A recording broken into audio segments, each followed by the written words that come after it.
오늘 우리에게 주시는 말씀은 신약성경 마태복음 7장 1절부터 6절까지의 말씀입니다. 예수님의 산상수훈 가운데 있는 이 말씀은 우리의 일상에서 가장 자주 마주하게 되는 주제 중 하나를 다루고 있습니다. 누군가를 판단하거나 비판하는 문제, 그리고 그 비판 앞에서 우리가 어떻게 서야 하는지에 대한 깊은 가르침입니다.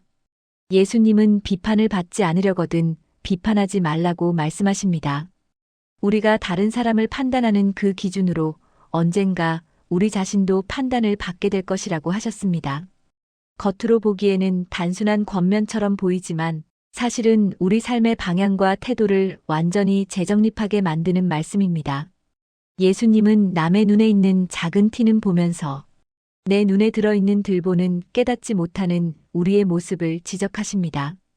남의 작은 허물은 쉽게 보면서도 정작 내 마음 안에 크고 무거운 문제는 보지 못하는 우리의 습관을 정확하게 드러내십니다. 당시 사용된 단어로 보면 티는 아주 작은 나무 조각, 톱밥에 가까운 작은 조각을 의미하고 들보는 집을 지탱하는 큰 나무를 말합니다. 예수님은 우리 안의 문제를 이렇게 큰 들보에 비유하시며 먼저 내 눈 속의 들보를 빼어야 남의 눈 속의 티를 제대로 볼 수 있다고 말씀하십니다. 하지만 이 말씀은 단순히 남을 절대 비판하지 말라는 의미가 아닙니다. 성경은 곳곳에서 불의에 대해 말하고 외치라고 강조합니다. 예언자들은 사회의 부조리를 향해 용감하게 외쳤고 세례 요한은 그 시대의 잘못을 지적하다가 결국 순교를 당했습니다. 예수님조차도 사람들이 침묵한다면 돌들이 소리치게 될 것이라고 말씀하셨습니다. 그렇다면 왜 여기서는 비판하지 말라고 하시는 것일까요? 이것이 우리에게 주는 의미는 무엇일까요? 예수님이 오늘 본문에서 말씀하시는 비판은 사회적 불의에 대한 정의로운 외침이 아닙니다. 하나님의 말씀을 대하는 태도, 그리고 그 말씀을 누군가에게 적용할 때 우리가 가져야 할 순서를 가르치시는 것입니다. 마태복음 7장 6절에서 말씀하시는 개와 돼지는 하나님의 말씀을 들어도 변화되지 않는 마음, 말씀을 존중하지 않고 가볍게 대하는 태도를 의미합니다. 반대로 거룩한 것은 하나님의 말씀 그 자체입니다. 본문은 이 거룩한 말씀이 우리의 삶에 들어왔을 때 어떻게 적용되어야 하는지를 알려주는 내용입니다. 말씀의 첫 번째 적용 대상은 언제나 나 자신입니다. 말씀을 듣는 순간 가장 먼저 변화되어야 할 사람은 바로 나라는 뜻입니다. 남을 향해 먼저 말씀을 들이대고 적용하려는 태도는 성숙하지 못한 태도라고 성경은 말합니다.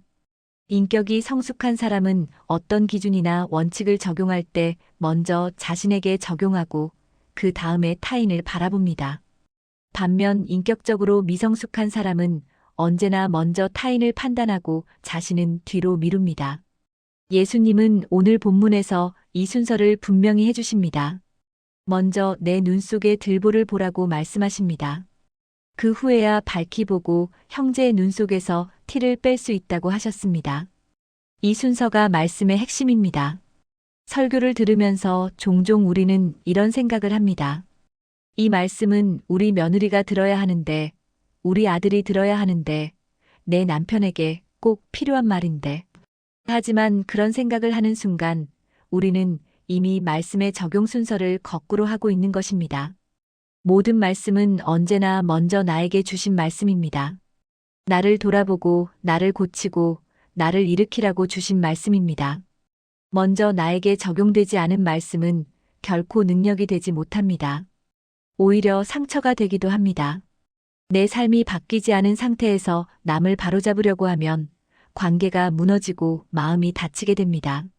반대로 말씀이 내 삶을 먼저 뚫고 지나갈 때, 그 말씀이 나를 변화시키고 회복시킬 때, 그때 비로소 남을 바라보는 시선도 온유해지고 깊어집니다. 말씀이 나를 먼저 찌르고 나를 먼저 새롭게 하는 그 과정이 있어야 우리는 누군가에게 말씀을 전할 자격을 갖게 됩니다. 이것은 목회자에게만 해당되는 내용이 아닙니다.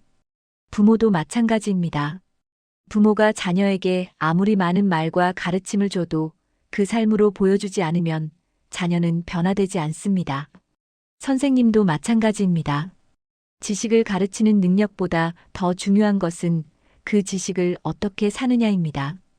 회사의 리더도 교회에서 먼저 믿은 사람도 예외가 아닙니다. 먼저 됐다는 것은 먼저 말씀을 적용해야 한다는 뜻입니다.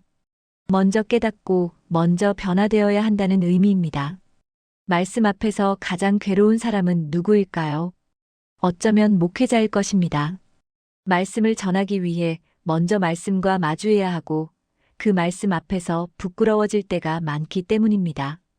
하나님의 말씀이 내 삶을 먼저 찌르는 과정은 늘 고통스럽고 때로는 피하고 싶을 만큼 괴롭기도 합니다. 하지만 그것이 목회자의 자리일 뿐 아니라 모든 신앙인의 자리이기도 합니다. 말씀을 전하는 사람이든 말씀을 듣는 사람이든 그 말씀의 첫 적용 대상은 언제나 자신입니다. 어떤 시인은 시를 칼에 비유했습니다. 시라는 칼은 손잡이까지도 칼날이라고 말합니다. 남을 찌르기 위해 시를 휘두르면 그 시인은 먼저 자기 자신이 찔린다고 말합니다. 하나님의 말씀도 마찬가지입니다. 히브리서 4장 12절은 하나님의 말씀이 좌우의 날선 검과 같아 우리의 혼과 영과 관절과 골수를 찔러 쪼개기까지 한다고 말합니다. 말씀은 남을 판단하기 위한 무기가 아닙니다. 먼저 나를 찌르고 나를 쪼개고 나를 변화시키는 칼입니다. 말씀을 남에게 적용하기 전에 그 말씀의 칼날이 내 마음을 먼저 찌르게 해야 합니다. 그 아픔 속에서 우리가 변합니다. 그 회복 속에서 우리가 새로워집니다. 그리고 그 과정을 거친 후에야 우리는 다른 사람의 눈 속에 있는 작은 티를 사랑으로 볼 수 있습니다. 비난이나 정죄가 아니라 이해와 인내로 바라볼 수 있게 됩니다. 그것이 성숙한 신앙인의 모습입니다. 주님은 오늘 말씀을 통해 우리의 삶을 향한 확실한 원칙을 주십니다. 말씀의 적용 순서는 언제나 나 먼저, 그리고 그 후가 너라는 것입니다. 이것을 지키는 것이 신앙의 성숙이며 하나님의 말씀의 거룩함이 드러나는 방법입니다. 우리가 무분별하게 휘둘렀던 말과 행동의 칼을 내려놓고 먼저 말씀 앞에서 자신을 돌아보는 겸손을 가져야 합니다. 그럴 때 비로소 우리의 가정이 회복되고 우리의 관계가 치유되고 우리의 삶이 새로워질 것입니다. 오늘 말씀이 우리의 마음과 삶에 깊이 스며들어 우리를 변화시키고 우리를 성숙하게 하기를 바랍니다. 말씀의 칼이 먼저 나를 찌르게 하소서. 말씀이 나를 먼저 고치게 하소서. 말씀이 나를 통해 흘러갈 수 있도록 나를 먼저 빚어주소서. 오늘 이 말씀이 여러분의 삶을 일으키고 여러분의 가정과 교회와 사회를 변화시키는 귀한 은혜가 되기를 소망합니다. 아멘. 오늘도 성숙한 신앙생활의 본보기가 되는 하루 살아가시길 바랍니다. 좋아요와 구독은 저에게 은은한 위로가 됩니다.